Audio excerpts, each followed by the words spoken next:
What's up, bigger reviews here. This is my Rise of Skywalker review. I know it's a couple days late. I was gonna wait a day to do it so my thoughts could sink in about the movie and I didn't have a fresh fanboy review, but then my camera was acting up yesterday and I went out with some friends, so I wasn't able to film yesterday.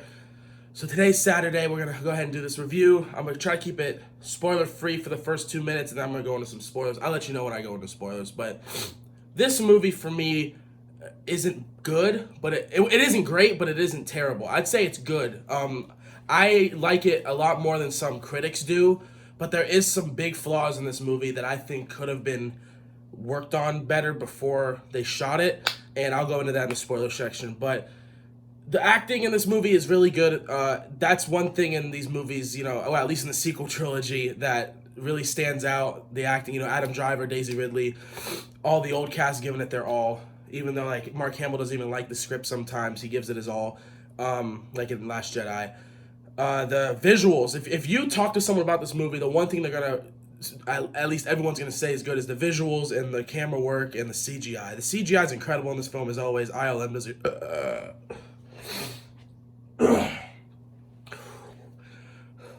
ILM does a great job with CGI, and J.J. Abrams is really good with visuals, and I really like that part. And the comedy, out of all things, the comedy does work in this movie. There might have been one or two jokes that didn't make me physically laugh, but most of the jokes they said, especially this guy named Bobby Fring, and Free or something like that, and C-3PO of all people were making me laugh the whole movie. C-3PO in this movie is done very well, because we just watched episode 5 and 6, and he's fucking annoying in those movies. He's always bitching about something, but in this movie he was still bitching, but not in the annoying way, and he was really funny, and I really liked that. But, guys, it's really hard not to talk about this movie without spoilers. So I'm going to go into the spoiler section here. If you haven't seen the movie, click off and come back when you've seen it, or if you don't give a hell, or if you don't give a fuck, keep watching, all right? So I'm just going to be talking about the main points. I'm not going to be doing, like, a whole plot breakdown. The gist of this movie is it's basically that it's another chase movie a little bit. They're chasing after these things to get to Palpatine. You see Kylo get one in the beginning, and he's on this planet that's, like, looks like it's snowing, but it's actually ash, and one of the books confirmed that that's actually Mustafar. If you guys don't know, there's a VR Darth Vader game where he tries to resurrect Padme. It's actually really cool. And after the events of that game, Mustafar starts to heal itself because all the evil is off that planet, which I thought was really cool. And so he is on Mustafar. You see Poe light skipping. Now, Han mentions it in Force Awakens. He mentions how, I'm going to do something, don't do, it's light skipping. And that's when they skip into the atmosphere. And so Poe does it about 4 times to try to get these TIE fighters off him, and there's a scene where it looks like these buildings, I think that's Coruscant. It's not confirmed, but I really do think that's Coruscant. You do see other planets from the other movies later on in the movie, which I'll mention, but I just thought it was cool. I wish we saw more of Coruscant in the sequel trilogy. Like, seeing Coruscant in today's technology would have been insane. Coruscant's one of my favorite planets, but Rey, so the whole gist of it is the Leia scenes in this movie work. I was really scared about that, but any scene Leia's in, it worked. It felt genuine, and I'm so glad we got to see Carrie Fisher one more time. May she rest in peace. She's always our princess. Let's get that under the business. I think this is better than Last Jedi. I kind of think it is better than Force Awakens. I think this might be the best out of the sequel trilogy. Now, the big flaw of this movie to me is Palpatine. Now, I don't like Palpatine coming back. I've never been a fan of that theory and the legends or anything. It just ruined. Like, I just watched episode 6 2 days ago again, and me knowing he's alive now, it kind of ruins Anakin's arc. And my main thing is I like Rey more than a lot. She is a Mary Sue, but at least now the big reveal in this movie is that she is Palpatine's granddaughter, and that kind of makes me like, okay, that's why she's so powerful. And that, honestly, that kind of makes her character okay, at least in this movie. Like in the other 2 movies, if they hinted at that, or if they hinted that she's something more than she is. Like in Last Jedi, they say she's nothing, and then she's kicking everyone's ass. Like, she's never really lost a fight, if you think about it. Like, yeah, Snoke flew her around a little bit, but she's never really lost a fight. And I really do like the scene in this movie. You see her training with Leia, and she's reading the Jedi book. So I really do like to see her train, and she's been doing that for like a year in that universe. So I kind of understand, and I actually like Rey in this movie. I like Poe and Finn. I'm so glad they're together in this movie on an adventure. That's what I wanted to see from the beginning. Their chemistry is great. At least Finn and Poe's chemistry is great, and Finn and Rey's chemistry is great. But let's keep going on. So they find this dagger, and this. I'm not going to talk about all the story beats, but they meet Lando. They get sucked into this quicksand, and then Finn tells Rey that he has to tell her something, but you never find what that is. My theory is that he has the Force. Now, throughout the movie, he talks about how he has a feeling. In the final battle, he points out the Star Destroyer that has the main dish on it. And then when Rey dies, he feels it. So I do think he has the Force. And I think he was trying to tell her that, which is kind of cool to me because I always liked Finn. I wish he was the Jedi.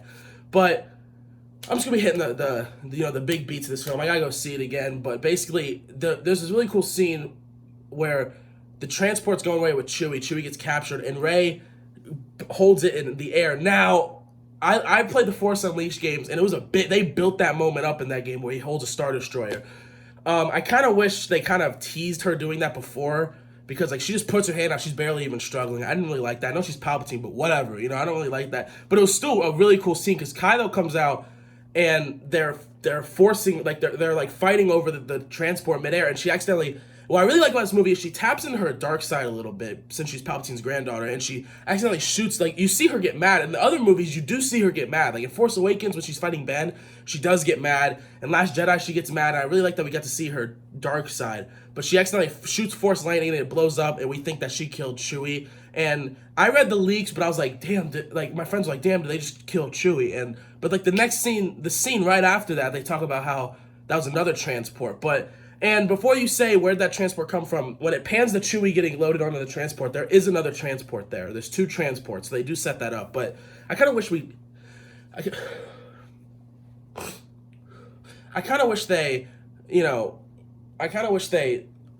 lingered on that a bit and let that sink in. Because by the time it sank in with people, he was back, So they go and retrieve Chewie. So I skipped the first Force connection, but they keep doing the Force connection between Rey and Kylo in this movie, which I really actually like. And it takes it a step further in this movie. He grabs the necklace off of her when they're not even together, just through the Force, and they analyze it. And then she's on his ship above this planet where they went to go get C-3PO's mind wiped because they lost the dagger with Chewie, but C-3PO remembers it. And that was a really cool scene. The Bobby Free character is amazing. He's one of the highlights comedy-wise in this movie. So they wipe C-3PO's memory and they get the coordinates, but they get the coordinates or whatever they were looking for, honestly. So it gets kind of confusing. It's just really fast-paced, just nonstop. So they find out Rey senses Chewie. They go up to the ship, and Finn and Poe go rescue Chewbacca, and then Rey goes and gets the dagger and all that. But then they have a lightsaber duel between the Force connection, which was kind of cool. And some people may not like that, and I understand, but I personally thought the Force connection was really cool with it. And then he finds out she's on the ship because Vader's helmet falls, and you actually see a cameo from John Williams on that planet that's below the Star Destroyer, which is really cool. And let's all agree, no matter what your opinion is on this movie, any of the prequels, any movie you don't like of Star Wars, one thing that, besides the movies that aren't scored by him, one thing that is consistent is John Williams' score is amazing, and it's way good in this movie. And yeah, so Rey ends up, what happens? Fuck. Oh, so they end up going to the planet where the Death Star 2 wreckage is on. It's not on Endor. A lot of people thought it was on Endor. She goes to the wreckage, and I don't really like this whole dagger thing. So it's kind of like the Goonies. Like, she pulls this thing out of the dagger, and she holds it up to the Death Star wreckage, and it matches perfectly. That Death Star wreckage has been there for 40 years, and it's getting hit by waves constantly. You're telling me there's no erosion or no breaks or anything? And the other thing about Death Star 2 is we saw it explode. So that big of a chunk, now I'm kind of nitpicking, but I really did like the Death Star 2 scene. Like, I put that in the back of my head. I like seeing the inside of it, and then she goes to the throne room. Yeah, the throne room probably wouldn't be intact. She goes to the throne room, and the door opens right next to where Palpatine sat, and there's like the other wayfinder she needs. She sees a vision of her dark side self, and then her and Kylo are there, and Kylo destroys it. He's like, you're only coming with me to that place. You're not going by yourself. They end up fighting. Really good lightsaber duel. It reminds me of Mustafar a little bit because they're jumping over waves and stuff compared to them jumping over lava in Episode 3. But then Kylo's about to beat Rey, and then I really like how Leia goes out in this movie. Leia uses all her Force essence to Force project herself to Kylo. You don't see her, but she says Ben, and he like freezes, and then she dies, and then Rey grabs the lightsaber and stabs him in the chest, and then they both collapse because then she senses it. And then here's another thing I skipped over, but she ends up force healing Ben, which I don't mind force healing as much as others because we did see it in The Mandalorian. Disney did a really good job because they brought in force healing from they mentioned it in comics, I think, but you see Yoda do it in the last episode of Mandalorian. If Baby Yoda does it, no one's gonna complain. So they did that first, but she force heals Kylo, and she ends up leaving. Now, what I don't understand, Angry Joe pointed this out. The little wayfinder was on Kylo's ship, and in the scene previous, she slices the wing off, and that thing explodes. So why is it on this TIE fighter, unless he took it out of that old TIE fighter and put it in a new one? See, I don't know what's going on. See, it's kind of plot. There's plot holes in this movie. They're all big plot holes. The problem with this movie is they're trying to do three things. They're trying to retcon 8. They're trying to introduce new characters, and they're trying to end the whole Skywalker saga. And it just feels rushed. If they added like 30, 40 more minutes of it, it would have worked way better if they tried to introduce less characters. But the characters introduced, I liked personally. Like, I forgot the girl's name that they meet on the planet with Death Star 2 wreckages. Like, her and her gang are like used to be stormtroopers, and they kind of set up that she's Lando's daughter at the end. There's this weird scene, because there's a lot of scenes that have been cut, and like there's a slug on the Millennium Falcon in the beginning of the movie, and it pans to him, but we don't know who that is. So there's a lot of scenes that aren't cut. It's been confirmed, but at the end of the movie, Lando's talking to this girl, and she's like 20, and he's like, she's like, where are you from? The gold system. And then he's like, where are you from? She's like, I don't know. And he's like, let's find out. And it almost comes off as creepy, like he's trying to get with her, but I think what they're implying is that that's his daughter, which would be really cool, because they're apparently, from the leaks that came out a while ago before the main leaks, there was a scene where Lando talks about how he had a daughter that got taken by the First Order. So that's kind of cool. I really like that. Lando, unfortunately, is like a side character. You don't really see him that well.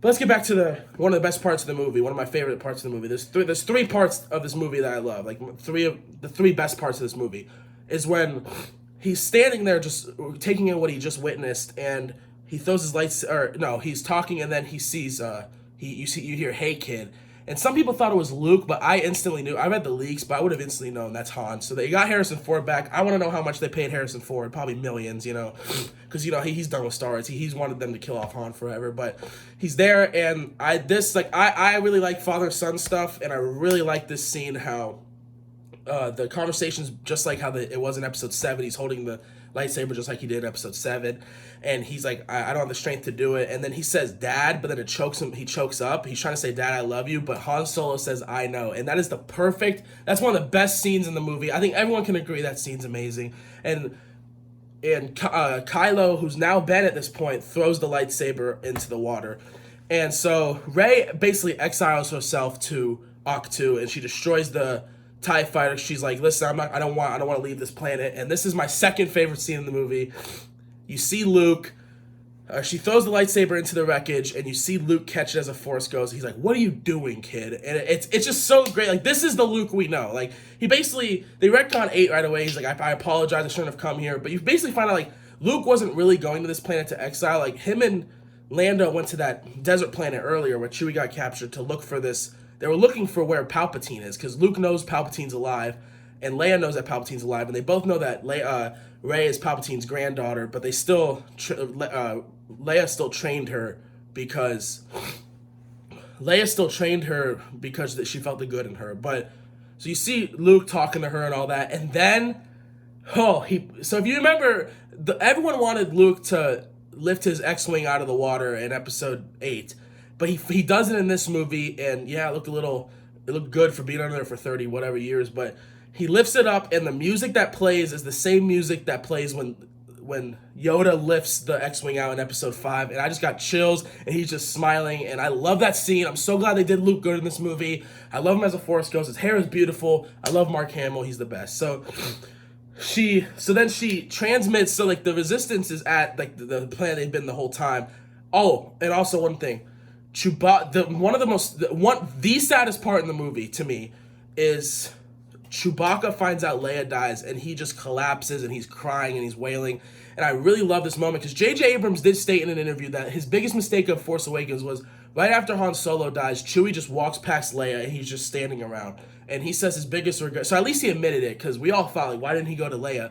But you see Leia die, and Chewie just loses it. And when Leia dies, R2-D2 is right at the foot of her bed, which I really love that touch, because, the first time we see Leia is with R2 on that ship, and she sends the plans down. I really love that he was there with her. I love that, and Chewie's emotion. But they pick up Red 5, which is Luke's X-Wing, and she's transmitting the location of where Palpatine is. She basically goes there. Palpatine, like I said, was one of the worst parts of the movie. It's not Ian McDermott's fault or anything. It just, he didn't look like Palpatine. I don't like Palpatine being back because it ruins episode 6 and all that. But he's basically talking about, so like he's like in this, all these Sith are in the arena, and he's basically talking about how all the Sith live through him now, and then so Poe and some of the Resistance pull up. There's like 10,000 Star Destroyers, and they're fighting. How they can't kill 27 Star Destroyers, I don't know. And then you start getting the plot holes, like they have one antenna that's controlling all of them on one of the ships, and then they bring them down to put the other ship. But they're fighting, and I'm going to skip ahead a little bit, because I do want some things to be kind of a surprise, but I'm hitting the big points. So you get this really cool scene that echoes episode 6, where Palpatine's like showing Rey the battlefield, and he's like, your fleet's getting destroyed, and you see like in slow motion like everyone dying.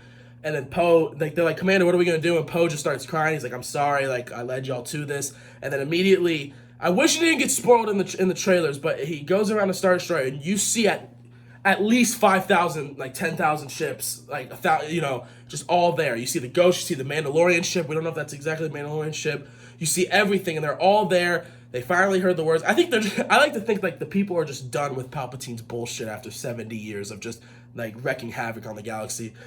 So they all fight. Now, this is my third favorite part of the movie. Rey is, bloody and all that, and she's on the ground. So Ben comes and she senses it, and she does this thing where she puts the lightsaber behind her back, and she like forces it to him. And once he becomes Ben, he's just quipping. I love it. And he takes down the Knights of Ren, and she takes down the Red Guards. And then I forgot what exactly happens to cause her on the ground, but she can't get down, or she can't get back up. So she's laying there, and she's like, Force users call out to me, or something like that. Now, we don't see Anakin and all of them. We don't, which I really wish we did. But it zooms past the Star Destroyers, and you see the lights. You see the stars, and you hear, okay, this is probably my favorite part of the movie.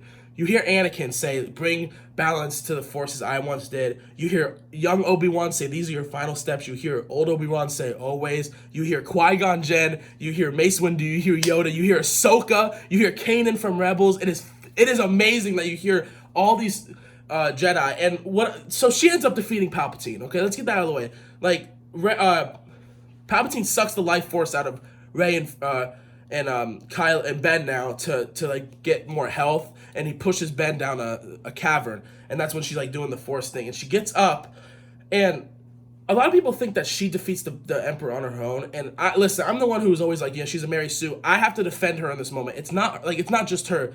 Palpatine mentions time and time again that all the Sith that have ever lived are living through him right now. That's why he's so powerful. Rey has all the Jedi. If you guys don't understand, so she blocks the lightning with one lightsaber, and then she gets Leia's lightsaber, and she blocks it with the other one, and that's basically how she kills Palpatine. It's like she reflects it, and it like disintegrates him or whatever. And yeah, whatever. But I really like how it's not just her. Like, they made it a point to where all the Jedi that have ever lived are flowing through her, giving her strength, giving her confidence, and they're talking to her, and she does it, which I really like. So it's not just her. It's basically everyone helped defeat Palpatine. Everyone hates Palpatine. That's the end of Palpatine. I want to mention one thing quickly. You do see a flashback a little bit when Luke's talking. You find out about how Luke was training Leia, but Leia stopped her training because she sensed Ben was going to go to the dark side, and her training was going to lead to that. And Leia kind of looks really bad CGI, but Luke looks freaking like he looked like there was no uncanny valley with Luke. It looked just after episode 6 Luke, and I really love that. But let's get back. They all win the day. Rey dies, but then Ben comes. Now this is one of my big complaints with the movie. Ben comes out, and Reylo fans are the most annoying fans in the Star Wars fan base. I'm sorry. Like, I go on Star Wars Twitter, all you see is Reylo, and their profile picture is Kylo, and it's like, can they kiss? So they end up. Ben gives his life essence to Rey, and then they kiss. And I really like Ben's smile here. I really like seeing Ben smile. Now they kiss. It didn't come off as corny as I thought, but it was still like, I heard a couple people moan. I'm like, come on. But I really like how she's like, I want to take Ben's hand, not Kylo's. I really do like that dynamic. I viewed them more as brother and sister, but they end up kissing at the end, whatever, and Ben dies. That's my biggest complaint with this movie. I think Rey should have died and Ben survived. Now, because this whole trilogy was about Ben redeeming himself. He finally redeems himself. We had like 5 minutes with him as a Jedi, and we loved him, and then he ends up dying. I wish he was the one to survive and find his place in the world. That would have been great. But they go back to the planet. Everyone's hugging it out, and they're like, oh, we won. You get a lesbian kiss scene, but the way I look at it, and a lot of people are going to think I'm going to say, like, they should have taken it out completely, but I think they only put 2 seconds of it, so when they go to China, they can easily cut that scene out. It's almost like a big fuck you to the LGBTQ community because, like, you know, they only did a 2 second scene. So if you're gonna do it, I would go in the way you can't cut it from China, but they want that China revenue, so they made it 2 seconds. But anyway, it's not that big of a deal in the Star Wars universe. You know, we're not going to these movies to see whatever. Like, we don't care. We just want to see action. All that happens, and I'm forgetting some things, but Rey goes back to Tatooine. I personally like this ending on Tatooine. I thought it was great. She now. I don't really like this like, it's cool to see Tatooine, and it's smart to end it as like a visual standpoint, but no one really liked Tatooine, like the characters. Leia has no connection to Tatooine. Luke wanted to get off that planet the whole time. Anakin was a slave there, and he hates sand and all that. So it almost doesn't make sense to bury the lightsabers there. I saw people talking about it, I kind of agree with. I think they should have buried the lightsabers on Naboo, you know, where Padme died and where all this started. I think that would have been good. Where episode 1 and everything started, that would have been a perfect place for Naboo. But anyway, she buries them at Tatooine at the Lars homestead. And so a lot of people, so this lady comes up, she's like, who are you? And she's like, Rey. And she's like, Rey's who? And Rey looks up, and she looks at, she sees a Force ghost of Luke and Leia, and she's like, Rey Skywalker. And that's how it ends in Binary Sunset. But she also has a yellow lightsaber, which looked really cool in live action. But a lot of people don't like that. But if you look closely, if you go see it again, she looks to Luke and Leia almost as approval of them. She doesn't want to be a Palpatine anymore. She looks to she looks to Luke and Leia as almost approval to take the name. And I think it's Luke or Leia. Someone said that they nod. They nod like, yeah, you can take, you know, like, we accept you. Like, because she looks at them as almost adoptive parents. And she's like, Rey Skywalker. And she walks off in the sunset. And that's the end of the Star Wars trilogy. I do feel a sense of finality in this. All plot holes and stuff aside, I do feel like it was a good conclusion. I like it more than a lot of critics are bashing on it, like, for, you know, fan service, but Endgame had fan service, you know? I mean, that's what made Endgame great. We want fan service. Like, we've been waiting, you know, 9 years. I do wish, one of my big complaints is when they came back from defeating Palpatine and everyone's cheering, I do wish we saw Mace, Hayden Christensen, you know, Obi-Wan, all of them as Force Ghosts there. That would have been the perfect time to implement the Force Ghost there. Or when she stood up to Palpatine, you see them behind her. That would have been, either one of those scenes would have been cool, because everyone said, that would have given them I rate this, like, say you rate this movie an 8, that would have gave someone a 9. Like, that's what a lot of YouTubers were saying, because, like, that's what we wanted to see was Force Ghosts. But we still got the voices, and I like the movie. I'm gonna give it a 7 out of 10. I was debating between a 6, but I sat on it and I was looking at it, and I don't hate this movie as much as I thought. It's really easy for the media to manipulate you to hate a movie more than you do. I thought it was like a 7. I thought it was a 8 when I came out because I was fanboying. I let it sit. Then I got to a 7, and then I was reading like all this stuff on Twitter, and it almost made me go to a 6. But I'm like, this is my own personal opinion. I think it's a 7 out of 10. It's not the worst Star Wars movie, but it's not the best. I think it's the best in the trilogy, of the sequel trilogy. I think it's a good send-off. I do hope we get more with these characters. Now, they said they're not making Skywalker movies, but I want to find out what happens with Finn and Rey and Poe. They'll probably do some comics and stuff, but I'm really excited to see what Star Wars goes. If they keep churning out stuff like Mandalorian, you know, then I'm down, because Mandalorian is probably the best thing Disney's put out. The best Disney movie they put out was easily Rogue One, but now we have the Obi-Wan series coming out, and I don't think this is shaped. Angry Joe said it best. This movie might not be that good to some people, but I don't think this has ruined Star Wars for me at all. Like, I can still go back and watch the originals, even though Palpatine's not really dead. I can still go and watch the originals and love them. Prequels, I love, especially Episode 3. I love. 1 and 2 are okay, but yeah, I'm still a Star Wars fan. I always will be. I'm excited to see what happens, and yeah, so that's a 7 out of 10. If you give it an 8 out of 10, I can fully agree. If you give it a 6 out of 10, I can at least see why. But let me know what you guys think down below, what you rate it. What's your favorite in the sequel trilogy? What's your favorite movie, Star Wars movie of all time? Mine's Episode 5. But thank you guys so much for watching. Sorry about this weird camera angle. I had to use my phone. My camera's messing up. Sorry I talk fast. I always do. But thank you guys so much for watching. Bigger Reviews out. I'll see you in the next one. Bye-bye.